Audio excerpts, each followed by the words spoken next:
Escolhemos 4 principais artistas para falar do barroco brasileiro, entre eles Mestre Ataíde, Aleijadinho, Mestre Valentim, Frei Jesuíno do Monte Carmelo. 1. O estilo barroco. A arte barroca originou-se na Itália no século XVII. O termo tem origem na palavra espanhola barrueco, aplicado para designar pérolas de forma irregular. Características principais do barroco: valorização da emoção e não da razão. A fé deveria ser atingida através de sentidos da emoção e não apenas pela razão. Uso de efeitos decorativos, colunas torsas, contraste entre claro e escuro, luz e sombra, céu e inferno, pintura com efeitos ilusionistas, linhas curvas e sinuosas, linhas diagonais, instabilidade, enquadramento como um instantâneo, associação entre a escultura e a arquitetura, e na arquitetura o uso dos espaços externos das construções com a criação de praças e jardins. Os temas do barroco são cenas do cotidiano, religiosos, mitológicos e de natureza morta. 2. As duas diferentes linhas de características do barroco brasileiro. O estilo barroco desenvolveu-se plenamente no Brasil durante o século XVIII, perdurando ainda até o início do século XIX. O barroco brasileiro é claramente associado à religião católica. Duas linhas diferentes caracterizam o estilo do barroco brasileiro. Nas regiões enriquecidas pelo comércio de açúcar e pela mineração, como Salvador, Pelourinho e Centro Histórico, primeira capital do país, Pernambuco e Paraíba, por intermédio do ciclo da cana-de-açúcar, encontramos igrejas com trabalhos em relevos feitos em madeiras e talhas, recoberta por finas camadas de ouro com janelas, corniches e portas decoradas com detalhamentos trabalhados de estrutura. Já a segunda linha, nas regiões onde não existia nem o açúcar nem o ouro, as igrejas apresentavam talhas modestas e os trabalhos foram realizados por artistas menos experientes e famosos do que os que viviam nas regiões mais ricas. Era o caso da cidade de São Paulo, onde o barroco era muito simples e rudimentar. Minas Gerais e Rio de Janeiro, Centro e Paraty também entram para o circuito do estilo barroco após a mineração e extração de ouro. O ponto culminante da integração entre arquitetura, escultura, talha e pintura aparece em Minas Gerais, sem dúvida a partir dos trabalhos dos 4 principais artistas, entre eles Mestre Ataíde, Aleijadinho, Mestre Valentim e Frei Jesuíno do Monte Carmelo. Número 3. Manuel da Costa Ataíde, o Mestre Ataíde. Mestre Ataíde nasceu em Mariana, Minas Gerais, em 18 de outubro de 1762 e faleceu em fevereiro de 1830, e foi um importante artista do barroco mineiro no Brasil. Suas pinturas em tetos das igrejas seguiam as características do estilo barroco e alinhavam-se perfeitamente às esculturas e arquiteturas de Aleijadinho. Obra destacada, pintura do teto da igreja de São Francisco de Assis. O mestre Ataíde pintou várias igrejas de Minas Gerais, com um estilo próprio e bem brasileiro. Usava cores vivas e alegres e gostava muito do azul. Ataíde utilizava tanto a tinta a óleo, que era importada da Europa, como a têmpera, tinta misturada com aglutinantes, claras de ovos. Os pintores da época nem sempre podiam importar suas tintas, faziam então suas próprias cores com pigmentos e solventes naturais. Entre outros, usavam terra queimada, leite e óleo de baleia, clara de ovos, além de extratos de plantas e flores. E, é claro, criavam suas próprias receitas que eram mantidas em segredos. Talvez por isso é que se diz que não existe no mundo inteiro um colorido como o das cidades mineiras da época do barroco. Número 4. Nosso segundo artista, Antônio Francisco Lisboa, popularmente conhecido como Aleijadinho. O Aleijadinho nasceu em Vila Rica, Minas Gerais, provavelmente em 24 de agosto de 1738 e faleceu em Ouro Preto no dia 18 de novembro de 1814. Ele era entalhador, arquiteto e o maior artista do barroco. Era filho de uma escrava com um mestre de obras português. Ele foi escultor, entalhador e arquiteto. Seu projeto para a igreja de São Francisco em Ouro Preto, por exemplo, bem como a sua realização, expressam uma obra de arte plena e perfeita, desde a portada, com um belíssimo trabalho de medalhões, anjos e fitas esculpidos em pedra-sabão. O visitante já tem certeza de que está diante de um artista completo. Construiu obras nas cidades mineiras de Sabará, São João del Rei, Mariana e Congonhas do Campo. Além de extraordinário arquiteto e decorador de igrejas, foi também incomparável escultor. O Santuário do Bom Jesus do Matozinhos, em Congonhas do Campo, é composto por uma igreja em cujo adro estão as esculturas em pedra-sabão de 12 profetas. Cada um desses personagens numa posição diferente e executa gestos que se coordenam. Com isso, Aleijadinho conseguiu um resultado muito interessante, pois torna muito forte para o observador a sugestão de que as figuras de pedra estão se movimentando.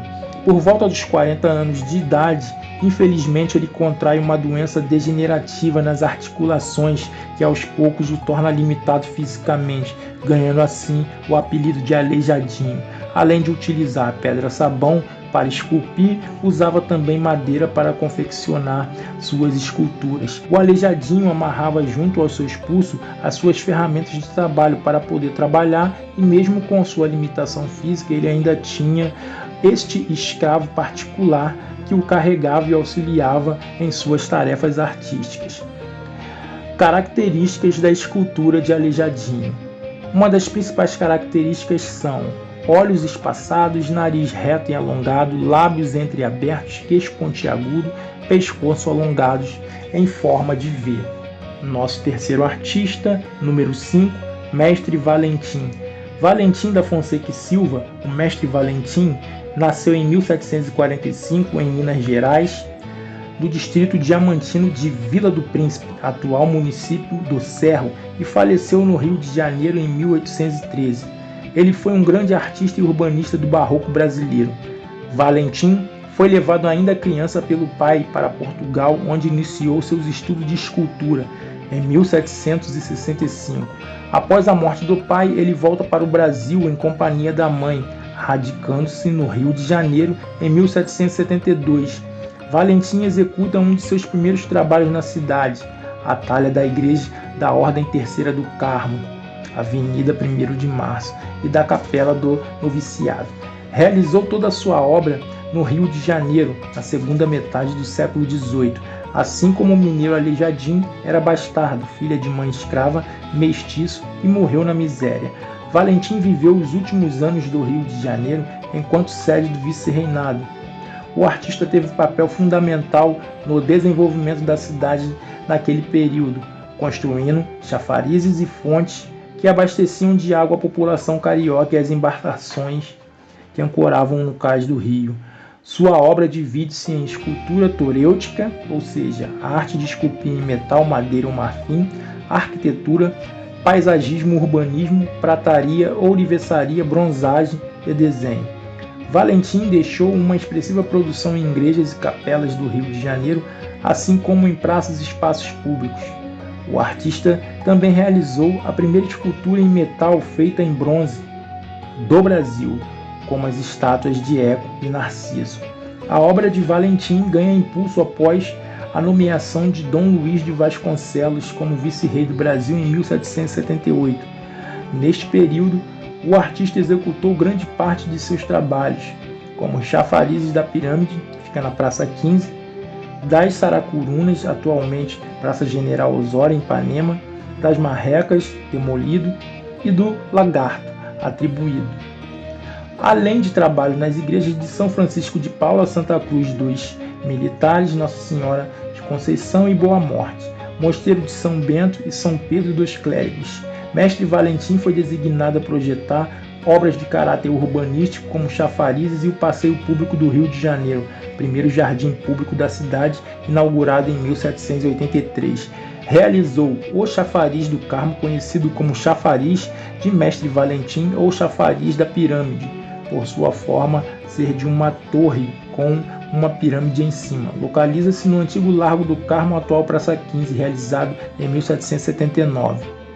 Brasil Gerson afirma que as pretensões do vice-rei Luís de Vasconcelos era que se erguisse na região um cais à semelhança de Lisboa, sendo o chafariz da época de Gomes Freire, reformado e adornado por Mestre Valentim. Em 1997 foi inaugurado o Memorial Mestre Valentim para preservar suas peças originais em exposição no Jardim Botânico do Rio de Janeiro. No dia 1º de março de 1813, Valentim morre em sua casa na Rua do Sabão, onde também funcionava sua oficina. O artista é enterrado na Igreja Nossa Senhora do Rosário, São Benedito, da qual era membro.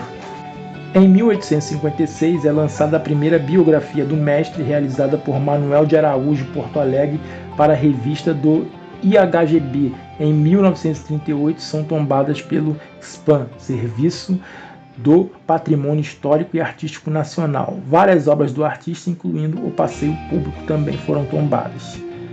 Nosso quarto e último artista, para representar o Barroco brasileiro, número 4, Frei Jesuíno do Monte Carmelo.